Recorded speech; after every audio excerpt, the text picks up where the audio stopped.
Okay.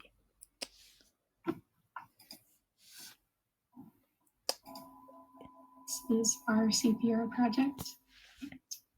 Here is our parent statement. Both our parents loved learning about mochi and thought it was super interesting. And it tastes good, apparently. So, the method of creating mochi in the glutinous rice cake diet originated in China during the 1800s. It's made of a glutinous sticky rice that's been pounded into a sticky paste and molded into buns. In Western Japan, people were dependent on the rice agriculture, and the tradition of eating this sweet candy, like started on New Year's, probably originated in Western Japan due to their slash and burn farming. The inventor of ice cream mochi, which is a special type of mochi filled with flavored ice cream, Frances Hashimoto, expanded upon her husband's idea of combining ice cream and mochi, both of which were extremely popular at the time. And mochi became made its debut in Hawaii in 1994 after much error in production in the United States. Traditionally, polished glutinous rice is soaked overnight and steamed, and then pounded into buns. However, in modern times, mochi is prepared from sweet rice flour, mixed into water, and then cooked on a stovetop or in the microwave until it forms a sticky mass. This process is performed twice before the paste is molded into buns. Here are some mochi traditions. One of them is machitsuki, which is a New Year's tradition where people gather around to pound the sweet, rich paste made from rice into mochi. They pound the rice into a sweet, rich paste to make mochi. The rice is soaked overnight, steamed in a wooden seiro, and placed in a stone or wooden usu. Then one person hits the rice with a wooden mallet called a kine, while another one flips it. Some pictures of this are in the top right and the middle right.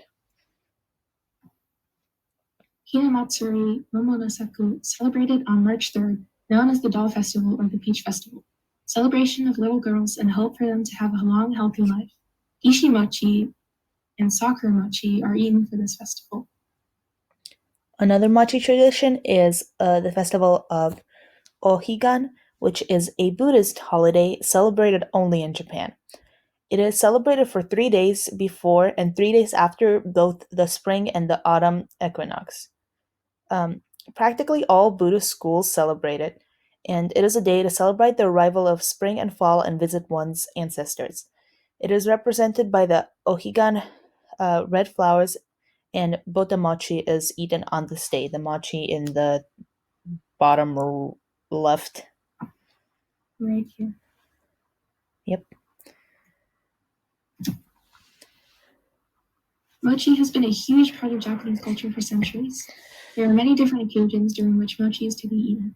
For example, this dessert is most commonly eaten around the Japanese New Year, Girls' Day, Children's Day, and spring, and is sold in abundance around these times. There are countless types of mochi meant for different occasions. For example, kagami mochi is the most visually appealing type of mochi, typically eaten on New Year's and used as decoration. It is made out of two big rice cakes, with the larger being the base and another smaller one placed in the center on top of it, and a dai citrus fruit on top of that one. Displays range from simple to elaborate, typically featuring konbu, seaweed, and dried persimmon. Sakura mochi is typically eaten in springtime and made of pink-colored mochi surrounding sweet anko, or red bean paste, and wrapped in an edible salted cherry leaf. Kishi mochi is a ceremonial dessert presented on the days leading up to Hinamatsuri, or Girls' Day. Kishi mochi is a rhomboid-shaped rice cake with 3 different layers, each colored with a different type of plant. So we have some cultural comparison. The first one being to blinchiki in Russia. Blinchiki are a type of crepes that are very commonly eaten in Russia, both sweet and savory. And while blinchiki do not look or taste similar to mochi, They do have a lot of cultural significance in Russia, just as mochi does in Japan. Just as mochi is considered the food of the gods and is eaten at New Year's as a celebration of the old year passing and the end of winter coming soon, in Russia, blinchiki are eaten during Maslenitsa, which is a week-long festival for celebrating the end of winter, and it is the final feast before the Easter fast. This celebration includes making blinchiki like in machitsuki for Japan, celebrating by stuffing yourself with them, and finally burning the Masnitsa scarecrow in prayer for a good year and a good harvest. In Japan, the mochi celebrations originate from Buddhist and Hindu traditions, while Masnitsa and the use of blinchiki comes from a mix of pagan and Christian religions, specifically Eastern Orthodox. And both foods have a huge cultural significance in their culture. And this proves that even completely different foods from completely different countries can be related in similar and different ways. The next cultural comparison is bozi from Mongolia. It's often compared to pao, which can be seen in the top right here, because the dough is made in similar ways, and the filling is also similar. Bozi, however, is made similar to mochi, with steamed or just cooked dough wrapped around a filling, sometimes meat or sometimes potatoes if you don't eat meat. The most important thing about bozi, however, is that it's eaten around New Year's and seen as like holy food or food of the gods because it's so easy to transport and easy to make and very tasty. Um, it grew in popularity due to its small size, as Mongolians tended to travel more back in the day, and it was easier to carry around and to eat like during the winter. It doesn't have too much to do with mochi, but it's very interesting that they both are represented as the food of the gods and eaten around New Year's. There are very many different flavors and types of mochi. For instance, traditional mochi types include the, these and much more, but the main types include hishimachi, which is eaten for hinamatsuri, which is the girls' day festival. They are pink, white, and green, and are served along with. So they are eaten while the girls play with the hina dolls. Hanabira machi is a type that is served at the first tea ceremony of the new year. Girimachi is an unsweetened and hard packaged mochi used for cooking. This was the original type of mochi. So before all these elaborate new flavors came out, this was the one that they were making. Boto mochi is covered in red bean paste and eaten during the Buddhist holiday Ohigan. Kuzu mochi, made with kuzu, Japanese arrowroot. No rice, no dairy, eaten in summer. It's seen right here. It's kind of weird looking. Kusa mochi, made of sticky rice and a green yomagi plant, giving it a green color. It's right here. Daifuku is soft, round mochi, like filled with red bean paste and represents luck. Sakura mochi is pink rice paste filled with red bean paste and wrapped in a sakura leaf, meant for Girls' Day. Warabi mochi is clear, soft, and made with no rice, and it is made with warabi, or bracken plant, eaten in summer also. Other than these traditional mochi types, the ones that you will usually find in America are more modern mochi flavors that are usually ice cream. They um they are sort of derived from the Daifuku mochi, and that's the one they um, resemble the most. And while there are hundreds of these flavors, the most likely ones that are actually eaten in Japan are green tea, red bean, vanilla, and matcha. Other ones include chocolate, Kona coffee, mango, strawberry, black sesame, cookies and cream, mint chip, and plum wine. Here is all the ingredients you need to make matcha mochi.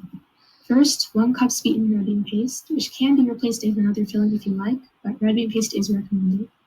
1 cup sweet rice flour or mochiko, which you can get at your nearest Japanese store. 1 teaspoon green tea powder or matcha, culinary grade is recommended. 1 cup of water. You can add less for very, very sticky dough, but it's not recommended. A fourth of a cup of white sugar, and half a cup of cornstarch for rolling out the dough. Step 1 is to place 1 cup of sweetened red bean paste in the freezer for 3 hours. Leave this, and by the time it's done, you should start mixing 1 cup of rice flour and 1 teaspoon of matcha powder together.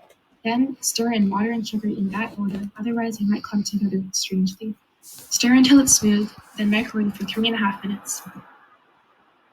Here's the paste before microwaving. Step 2. Take the red bean paste out of the freezer and separate it into 8 balls of about the same size. You can make less if you want more, but in smaller size. But this is recommended for the amount of flour and matcha powder. Take out the microwaved mixture, stir it, and then place it back in the microwave for 20 seconds. It should be thick and have these weird clumps of matcha powder. Cover your working area with cornstarch and roll the dough into a ball. Then flatten it into a circle or cluster circle like you see here. Place a bowl of red bean paste in the center of the dough and then wrap it this and flip it over and mold it into like a sort of oval shape.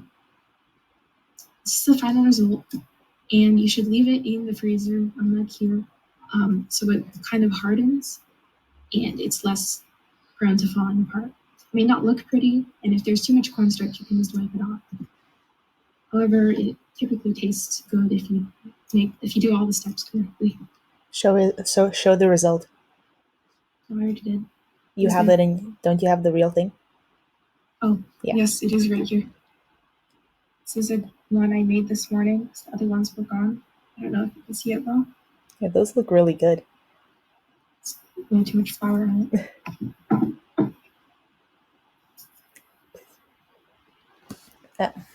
So the other type of mochi that I made was a strawberry daifuku ice cream mochi, which is slightly more complicated to make just because the ice cream melts really fast when you're making these, and they're usually not made by hand. The ingredients include 3 cups of shiratamako flour or mochiku flour. Personally, I could not find any shiratamako flour, and I used mochiku flour in the end. Then there's 3/4 a cup of water, 1/4 cup of caster sugar or any granulated sugar, half a cup of potato starch or katakuriko, and 2 cups of any ice cream, in this case, strawberry. Here are all the supplies and ingredients you will need. Some important supplies that you'll need is a roller, a cup, a bowl, and something to mix with, as well as some cling wrap for the ice cream and wax paper to help freeze the mochi dough. So step 1 is to freeze the ice cream. You will scoop out little scoops with an ice cream scooper. Oops. Go back, please. Sorry. It's okay. Scoop out little scoops of ice cream. You'll have to wrap them in cling paper carefully and freeze them for several hours. Next. Step 2 is to mix the mochiko flour with the water and sugar. And, you should keep mixing until it looks just barely clumpy. Step 3 is to cover it loosely in cling wrap because if you cover it too tightly, it will end up popping in your microwave. And then you should microwave in 30-second increments about 5 times until it looks like the picture on the right. It is sticky but very dense. Step 4 is to dust the rolling pin and table in potato starch and roll out the mochi into a very thin circle or circle-like thing. Then use your glass or cookie cutter, but in this case glass, to make circles from the paste, and if they're too thick, then roll them out a little bit more. Then you're going to put the ice cream from the freezer on top of it and very quickly wrap it. This is the hardest part. I was not very good at it because the ice cream does melt very fast. Um, then the final step is to wrap the mochi in the cling wrap and freeze it for a few hours. And here is the final result. They ended up tasting good, but because the ice cream would melt so fast in my hands, they ended up very clumpy on one side. Uh, so all of the dough ended up on one side, but the other side tastes very good. Looks good. I'd eat those.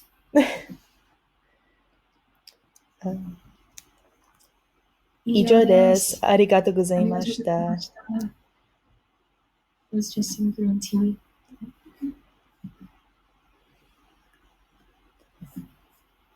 And here are our sources.